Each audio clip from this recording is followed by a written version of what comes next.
So the motor's already out. And what could you possibly want more in your shop other than one 496, but two of them? So this was the motor I had in. I'm taking all my goodies out of this motor, putting it in that motor. This motor worked better, didn't leak oil as bad. Just a whole bunch of stuff. I'm not doing a complete tear down and build. It's just not cost effective. So I know this old motor worked great when it was in. Back when I switched it to this motor for no reason, because of the cam creating bass pressure and making the squealing sound when I blocked the intake off. That was the whole reason I changed the motor. So there's nothing wrong with this motor, and this motor had substantially better power than the other one and just worked better in general for some odd reason. So had to pull it all apart to get the flex plate out. So dressing this baby up and putting her back in, and away we go. Well, boys and girls, she's all switched over. This is the motor that's going in. Got her all shined up, timing cover on. Not going to put the crank pulley on until the motor's in the hole because it just makes it too tight. You got to twist the motor sideways and it's a shit show to get it in.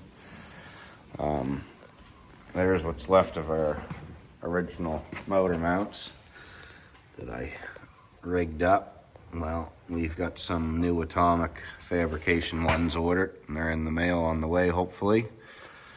But yeah, now we just got to pull number 6, the third injector on that side. See if it's clogged up, maybe stick it in a tester.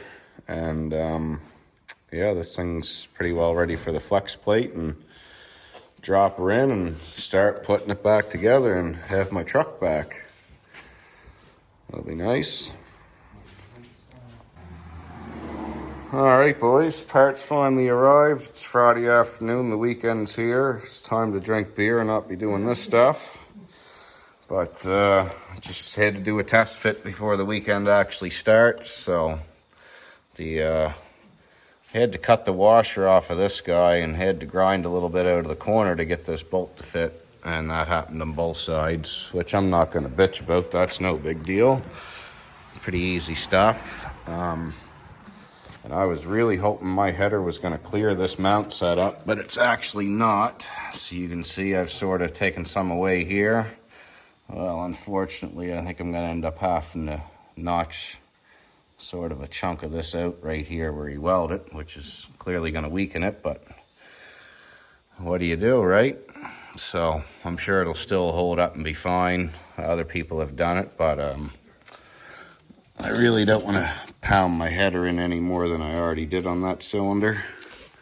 And it's sort of hitting in the same spot there. So between beating this with a hammer and grinding a little bit of this off, we'll get her.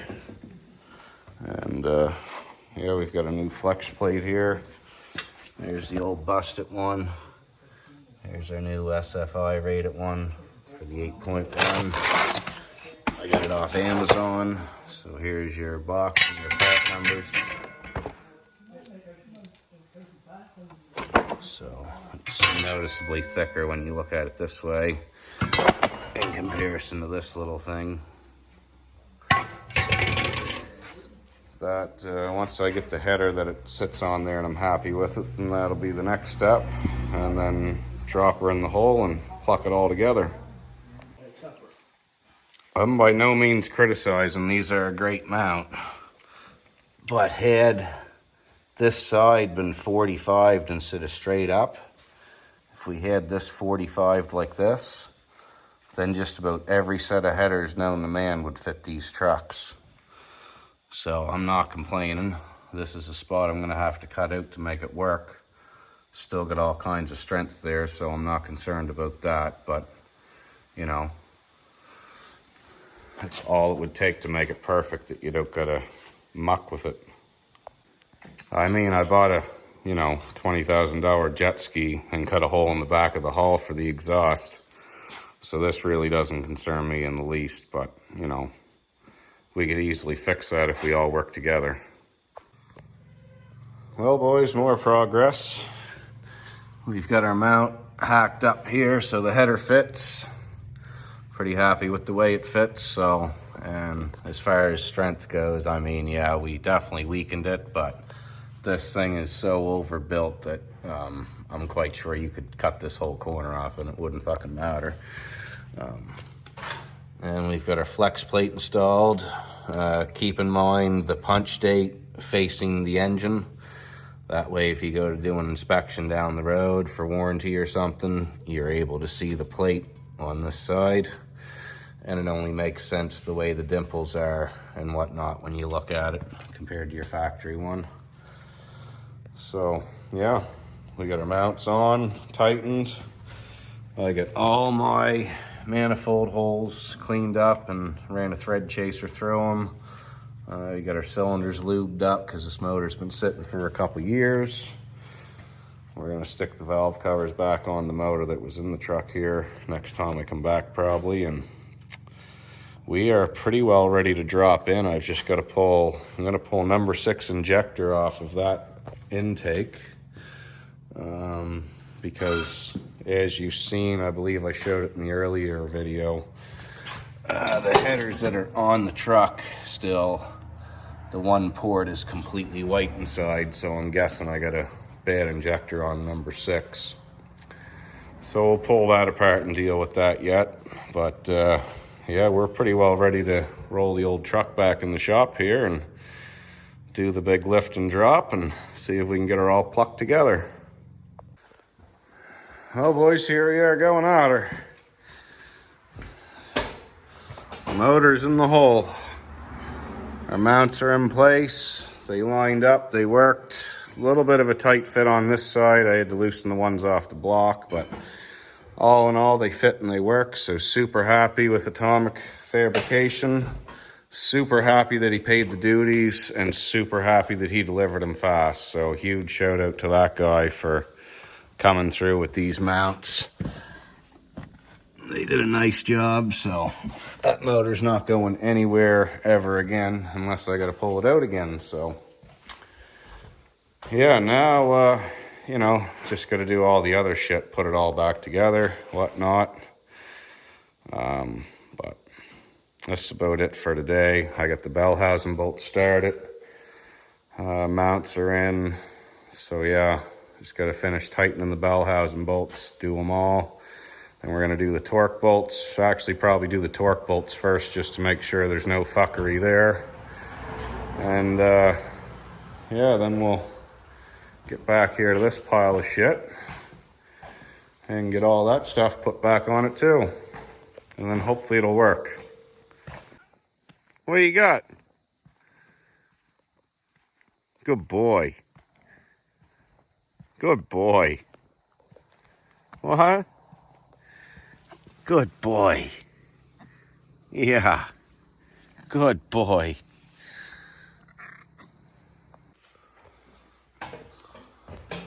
Well, boys, we're getting closer. We've got exhaust on this side. Still got to fabricate some on this end. We're going to put a V-band on the end of that. Make it that you can take it in and out of the truck. So we got to get that in there. And then we just got to put plugs and wires on it. And I'm pretty sure everything's connected and ready to go. So be soon time to fire it up and see how this old motor sounds after sitting for a few years. But I think all will be fine. Well, a little more progress. We got some plugs on this side now. We've now got the exhaust fitted on this side. What a tight fit. My Lord, that's a tight fit. But it's in there. Hopefully it seals the hell up so we don't gotta take it off again. But just in case we do, I now have a V-band connection there so I can get it apart. Smart thinking, eh? Well, boys, many hours later, and I think we've reached that moment of truth with our brain that we're going to say that everything's hooked up, minus this ground wire, but I don't think that's going to matter. But yeah, we've got some Prestone in her, we've got some oil in her. Everything appears to be all hooked up. Exhaust is on, everything's O2 sensors plugged in, plugs and wires in her. We don't have the fans in yet because we've reached that point. We're gonna see if it starts. Hey dog, give her a couple primes, make sure we got no fuel leaks. And we might do a, sounds good. See what happens.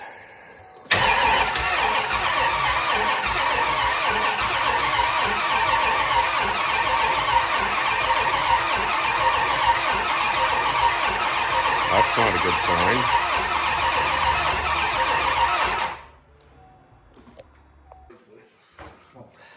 All right, so we had a small fuel leak. We fixed that, had a popped O-ring.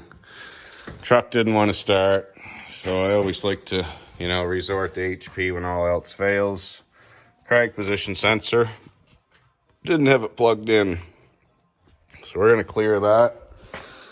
Aiden's gonna try starting it here, and hopefully this time the goddamn thing will start.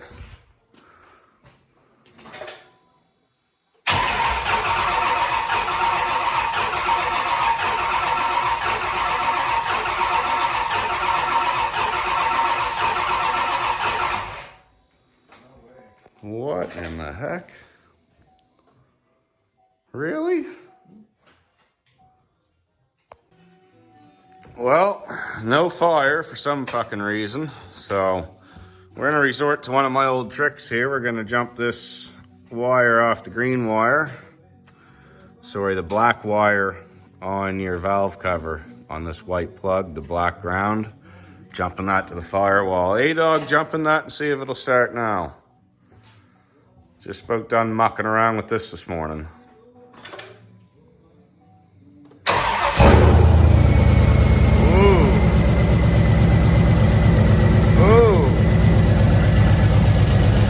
What do we got here?